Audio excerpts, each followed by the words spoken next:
자, 일단 문제를 한번 읽고 갈게요. 밑에 있는 문제. 자, 최근 국내에 외국인 노동자가 많이 유입되고 있다. 국내로 외국인 노동자가 유입되는 원인은 국가 간 임금의 격차이다. 이게 가장 기본이죠. 임금 격차. 그래서 한국이 외국과 비교할 때 임금이 높아요. 동남아시아 쪽에서는.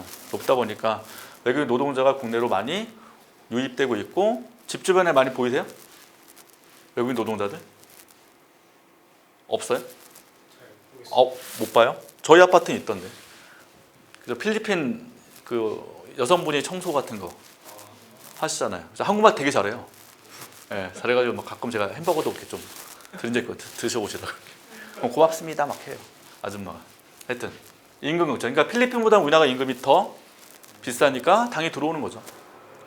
자, 그렇다면 이와 같이 국가 간 요소 이동을 유발한 임금의 격차를 발생시키는 원인은 무엇인지 설명하시오. 또한 외국인 노동자의 국내 유입에 대해서 경영자 단체는 환영하지만, 일단 경영자 단체는 자본가를 대변하는 거예요. 그래서 자본가들은 환영하지만 노조는 노동자를 대표하는 거죠. 또 대변하거나.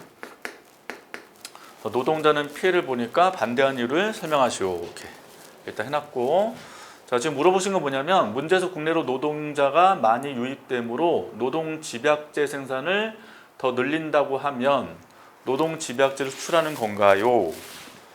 자, 저는 수출한 제어는 상대 가격이 증가하므로 그 제어의 집약적 사용되는 생산 요소의 실질 소득은 증가한 것이라고 알고 있었는데 제가 어느 부분을 잘못 이해하고 있는 건가요? 이렇게 물어보셨어요. 지금 물어보신 거 핵심 뭐예요? 다시 질문하신 거는. 그러니까 노동 집약제를 수출을 하는 걸로 아는데 노동자의 실질 소득이 감소하는 걸로 나오니까 문제는 그렇죠. 노동자의 반대하는 이유가 노동자의 실질 소득이 감소하고 있으니까. 다시 지금 물어보신 거는 노동자 대표, 그러니까 노조가 지금 반대하고 있다는 것은 노동자 소득이 준다는 얘기 아니에요? 줄어드는데. 근데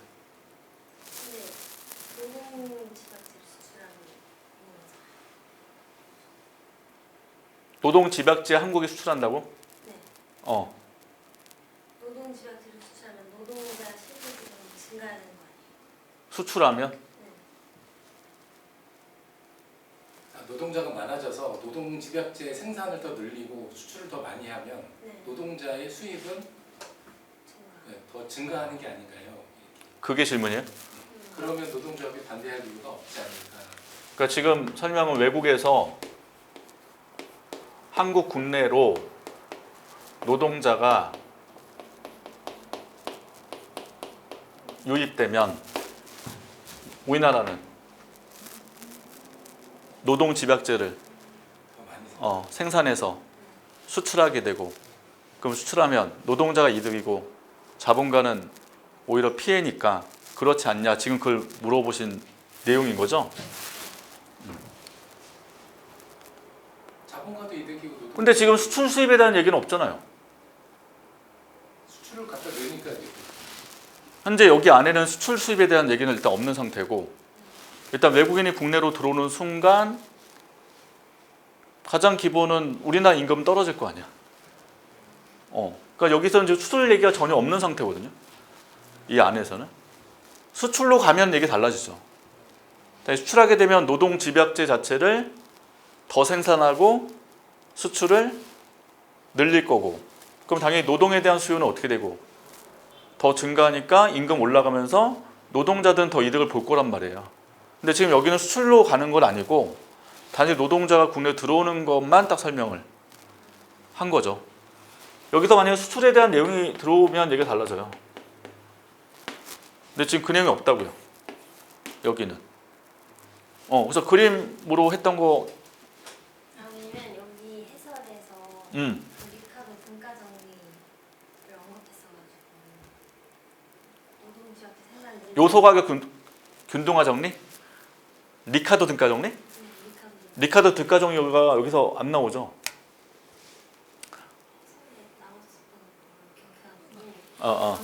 리카도 등가 정리 뭐예요?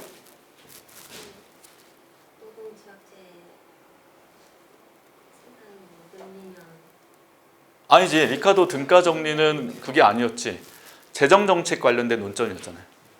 아닌데 그게 아닌데. 국채 중립성의 정리라고 해서 아니, 국채 발행이랑 조세 징수랑 내용이 동일하다. 이게 리카도 등가 정리란 개념이었고, 카드 등가자는 게 아니었어요. 뭐 스토프 사무의 정리도 아니고 요소의 근동화 정리도 아니고,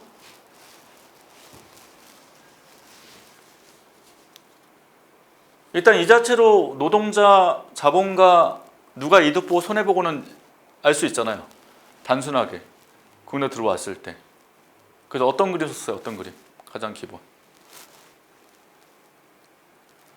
그림이 바로 머리로 기억나셔야 되죠. 이거. 그러니까 그림 하나만 딱 그리셔도 돼. 2개 그렸는데 우리나라만 딱 그리셔도 된다고요. 한국만. 한국. 여기 W.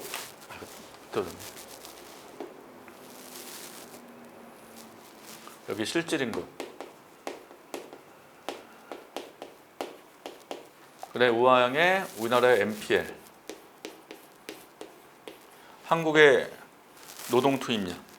이렇게. 그래서 이거 할 때 우리나라 노동자 숫자가 L0 있고 실질임금이 W0 이렇게 하게 되면 한국 생산 요 밑에가 총 생산이 되죠. 왜냐면 이게 MPL 다 더한 거니까. 그래서 시그마 MPL 노동 한계선 전부 다 더하면 이게 TPL 노동의 총 생산. 그게 요 전체 면적. 근데 총 생산은 뭐랑 같아요? 삼면 등가 법칙상 생산하고 소득은 똑같잖아요. 그러니까 이게 총소득. 총소득. 근데 소득을 누구한테 나눠줘요? 노동자하고 자본가한테 나눠주는 거 아니에요? 그래서 노동소득과 자본소득만 있는 거죠. 그러니까 지금 W0하고 L0 요 면적은 노동소득이 되는 거고, 위에 삼각형은 뭐 돼요? 자본소득이 된다고 했었고, 대신 우리 그 프린트나 교재 배운 거는 이걸 외국 거까지 하나 더 넣은 것 뿐이잖아요. 그러니까 우리나라만 하셔도 돼. 그럼 이때 노동자 들어오면 어떻게 돼요? 한국 노동자 숫자는 불변이에요. 그대로라고요. 한국은. 근데 외국이 지금 더 들어오니까 L1이 되는 순간 요 크기는 외국인의 노동자가 되죠.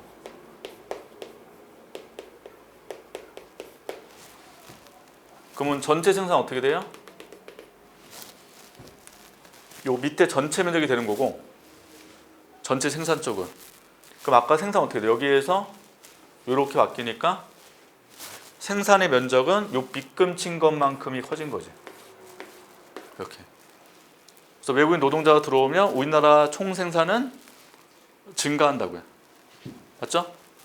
그 다음에 노동자들의 임금은 줄죠. 그러니까 임금만 보면 딱 줄는단 말이에요. 임금만 이렇게 W1으로 하락. 근데 한국 노동자 숫자는 그대로 아니에요? 그럼 우리나라 노동자만 이 면적으로 줄어드는 거잖아. 한국은. 그 한국 노동자는 빗금 친 A만큼 손해 보는 거야. 이게 노동자는. 근데 우리가 자본가는 다시 노동자 소득 보시면 여기가 우리나라 노동자, 여기가 어떻게 돼요? 외국인 노동자. 나머지가 전체가 이 전체가 우리나라 자본가. 그럼 처음 어디에서? 이 삼각형에서 이렇게 바뀐 거죠. 맞아요? 그러면 전체 보세요. 여기 A, B라고 쓰면 한국 노동자는 얼만큼 감소? 우리나라 노동자는 A 감소죠. A 감소. 변화만 딱 보면. 그 다음에 한국 자본가는 A 더하기 B만큼 증가. 이렇게. 그럼 사회 전체적으로 어떻게 돼요? B만큼 또 증가하는 거죠. 요 그림만 딱 써도 되죠. 그러니까 외국까지 그리지 말고 우리나라 입장만 딱 보면 되잖아. 네. 할 수 있겠죠? 그래서 이거는 수수료 없기 때문에 고민 안 하셔도 돼. 그러니까 우리나라 노동자 들어오는 것만 생각하고 그 다음에 수출을 한다면 이게 또 달라지는 거죠. 수출을 한다면 그때는 똑같아요. 아까 얘기한 노동 집약제를 더 생산하고 수출을 하기 때문에 노동 수요 증가로 노동자들의 임금은 올라갈 거 아니에요. 다시 수출로 가야 돼. 이게 안 가면 끝난다고 해서.